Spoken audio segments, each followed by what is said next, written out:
Hello everyone, welcome to my class. I am Kavita Goyal. आज के अपने सेशन में मैं आपके साथ यहाँ पे डिस्कस करूँगी कि हम लेसन प्लान कैसे बनाते हैं।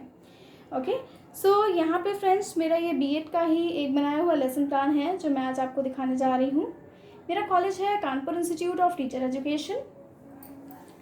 यहाँ पे मैंने जो लेसन प्लान बनाया है ये मैंने कॉमर्स सब्जेक्ट का बनाया है और कॉमर्स में जो अकाउंटेंसी सब्जेक्ट होता है उसी के अंदर एक टॉपिक मैंने चूज़ किया है रोजनामचा, जिसे इंग्लिश में जनरल एंट्रीज कहते हैं। उस पर मैंने कंप्लीट लेसन प्लान बनाया है। यहाँ पे देखिए, जब हम लेसन प्लान बनाते हैं तो फर्स्ट ऑफ ऑल हमें यहाँ पे कुछ हेडिंग्स लिखनी होती हैं, जैसे डेट, आपका दिनांक, विषय, उपविषय, प्रकरण, कक्षा, चक्र और अवधि। ओके, सबसे पहले हमें ये सारी चीज़ें यहाँ पे मेंशन करनी होती हैं। फिर प्रशिक्षण केंद्र का नाम, जहाँ भी हमारी इंटर्नशिप हुई है, जहाँ से हमने टीचिंग प्रैक्टिस की है अपनी, उस सेंटर का नाम हमें यहाँ पे डालना होता है। फिर आता है हमारा सामान्य उद्देश्य, जनरल उद्देश्य। जनरल उद्देश्य में आपके वो सभी जनरल उद्देश्य आ जाएंगे जो आपके सब्जेक्ट से रिलेटेड होंगे।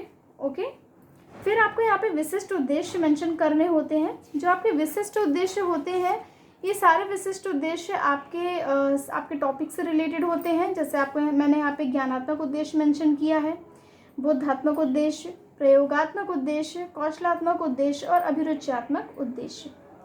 ओके, इसके बाद यहाँ पे हम जो मेंशन करते हैं वो है सहायक सामग्री। सहायक सामग्री में हम वो सामग्री यहाँ पे नोट करते हैं जो टीचिंग के दौरान जिन चीज़ों की हमें ज़रूरत पड़ती है, जिन चीज़ों के द्वारा हम बच्चों को पढ़ाते हैं। ओके, तो यहाँ पे हम वो सारे टीचिंग मटेरियल जो है वो यहाँ पे हम मेंशन करेंगे। पूर्व ज्ञान में हमें यहाँ पे फिर मेंशन करना होता है कि बच्चा पहले से क्या चीज़ें जानता है, उसे क्या आता है। तो यहाँ पे किसी भी टॉपिक को पढ़ाने से पहले हम यहाँ पे उससे रिलेटेड पूर्व ज्ञान मेंशन करते हैं। फिर आता है प्रस्तावना प्रश्न। प्रस्तावना प्रश्न में जब हम कोई टॉपिक पढ़ाते हैं तो उस टॉपिक से रिलेटेड हेडिंग जो भी होती है, हमारा जो भी टॉपिक होता है, उस टॉपिक तक जाने के लिए हम बच्चों से कुछ प्रस्तावना प्रश्न करते हैं। इन प्रस्तावना प्रश्नों के दौरान हम बच्चों से 3-4 प्रश्न करते हैं और उनसे इस तरह से क्वेश्चन किए जाते हैं जिससे कि बच्चा धीरे धीरे आंसर करते करते अपने टॉपिक तक आ जाए। ओके, इसके बाद प्रस्तावना प्रश्न के बाद जो अगला काम आता है वो है उद्देश्य कथन यहाँ मेंशन करने का। जैसे मैंने यहाँ पे अपना उद्देश्य कथन मेंशन किया है कि मेरा उद्देश्य कथन क्या है। तो हमारा उद्देश्य कथन है कि आज हम प्रस्तुत पाठ में रोजनामचा के विषय में अध्ययन करेंगे। ये हमारा आज का उद्देश्य है। फिर हम यहाँ पे प्रस्तुतिकरण मेंशन करते हैं। प्रस्तुतिकरण में देखिए, यहाँ पे 5 हेडिंग्स मैंने ली है शिक्षण बिंदु कि हम कौन सा पॉइंट पढ़ाएंगे। यहाँ पे छात्राध्यापिका क्रियाएं, छात्राध्यापिका जो भी क्वेश्चन करेगी उसे हम छात्राध्यापिका क्रिया में मेंशन करेंगे। फिर छात्र क्रियाएं, शिक्षण विधि और श्यामपट्ट कार्य। ये हमारे यहाँ पे 5 कॉलम्स हैं। इन 5 कॉलम में हम सबसे पहले शिक्षण बिंदु अपना लिखेंगे कि आज का हमारा शिक्षण बिंदु क्या है, किस पर्टिकुलर टॉपिक से रिलेटेड आज हम यहाँ पे पढ़ेंगे। फिर आता है छात्राध्यापिका क्रिया। यहाँ पे छात्राध्यापिका बच्चे से पर्टिकुलर टॉपिक से रिलेटेड 2-3 क्वेश्चन करेगी और उस क्वेश्चन से रिलेटेड बच्चे आंसर करेंगे और जिस क्वेश्चन के आंसर में बच्चे फंस जाएंगे या जहाँ पे उन्हें समस्या होगी उस पर्टिकुलर पॉइंट से रिलेटेड टीचर बच्चों को एक स्टेटमेंट देगा। स्टेटमेंट के थ्रू बच्चों को वो टॉपिक को समझाएगा। ओके, तो इस तरीके से हमारी टीचिंग होती है।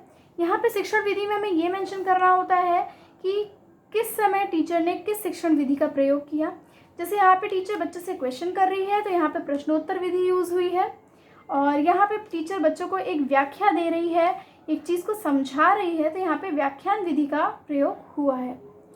जब टीचर एक बच्चे को क्लास में पढ़ाती है, कोई भी चीज़ समझाती है तो उस दौरान ब्लैक बोर्ड का भी यूज़ होता है। ब्लैक बोर्ड के वर्क को हमें यहाँ पे इस तरह से एक ब्लैक बोर्ड सा बना करके, ब्लैक पेपर लगा के इस तरह से ब्लैक बोर्ड बना के यहाँ पे दिखाना होता है कि हमने बच्चे को पढ़ाने के दौरान क्या ब्लैक बोर्ड वर्क किया। ओके, आफ्टर दैट यहाँ पे हमें बोधात्मक प्रश्न दिखाने होते हैं। बोधात्मक प्रश्न में हम वो प्रश्न दिखाते हैं जो प्रश्न बच्चों को हमें कोई भी चीज़ समझाने के बाद हम बच्चों से पूछते हैं। टॉपिक से रिलेटेड जो टॉपिक हमने यहाँ पे पढ़ाया है उसी टॉपिक से रिलेटेड हम बच्चों से कुछ क्वेश्चन पूछेंगे जो बोधात्मक प्रश्न कहे जाएंगे। इसमें आपके 3 क्वेश्चन या 4 क्वेश्चन आप ऐड कर सकते हैं और हेडिंग्स इनकी ये सेम रहती हैं, कॉलम्स आपके सेम बनेंगे। इस तरह से मैंने यहाँ पे 2-3 बोधात्मक प्रश्न किए हैं। फिर आते हैं अगेन विकासात्मक प्रश्न में। यहाँ पे हम फिर एक नए टॉपिक को, बच्चों को एक नए छोटे से टॉपिक को पढ़ाएंगे और उससे रिलेटेड यहाँ पे फिर से हम बच्चों से कुछ क्वेश्चन करेंगे और बच्चा जिस क्वेश्चन में जाके अटक जाएगा उसी से रिलेटेड यहाँ पे हम बच्चों को एक स्टेटमेंट के थ्रू समझाएंगे उस चीज़ को, और जो भी हम बच्चों को समझाएंगे वो व्याख्या विधि होगी हमारी, और जो क्वेश्चनिंग करेंगे वो हमारी प्रश्नोत्तर विधि होगी। यहाँ पे भी आपको एक ब्लैक बोर्ड के थ्रू इस चीज़ को यहाँ पे मेंशन करना है कि आपने जब चीज़ों को बच्चों को समझाया एट द टाइम आपने ब्लैक बोर्ड को किस तरह से यूज़ किया, ब्लैक बोर्ड में आपने क्या चीज़ें मेंशन की, वो आपको यहाँ पे दिखाना होगा। अपनी इस टीचिंग के दौरान मैंने एक चार्ट यूज़ किया था, जो चार्ट की मैंने आपको ये पिक्चर दिखाई है। अगर आप टीचिंग के दौरान कोई भी चार्ट, कोई भी पिक्चर या कोई भी ऐसी चीज़ अगर आप यूज़ कर रहे हैं तो वो आपको यहाँ पे मेंशन करनी होती है। ओके, नेक्स्ट आता है हमारा इसके बाद बोधात्मक प्रश्न। किसी भी स्टेटमेंट के बाद हम बच्चों से बोधात्मक प्रश्न करते हैं, टॉपिक से रिलेटेड हम उनसे 3-4 क्वेश्चन करते हैं। सो यहाँ पे मैंने बच्चों से 3 क्वेश्चन किए थे जिसका आंसर बच्चों ने मुझे दिया, और ये मैंने यहाँ पे यूज़ कौन सी विधि की, प्रश्नोत्तर विधि। ओके, नेक्स्ट आता है हमारा लेखन एवं निरीक्षण कार्य। लेखन एवं निरीक्षण कार्य में यहाँ पे हम बताते हैं कि हमने बच्चों को चीज़ें लिखने को दी और जो भी बच्चे लिख रहे थे उसका हमने निरीक्षण किया। फिर हमारा पुनरावृत्ति प्रश्न आता है जिसमें हम बच्चों से रिलेटेड कुछ क्वेश्चन पूछते, बच्चों से टॉपिक से रिलेटेड कुछ क्वेश्चन पूछते हैं, और यहाँ पे हम उन्हें गृह कार्य में जो भी काम देंगे वो हमें यहाँ पे मेंशन करना होता है। ओके, सो इसी के साथ हमारा ये लेसन प्लान जो है ये फिनिश होता है। होपफुली आपको ये अच्छा लगा होगा। So thank you friends, thank you for watching.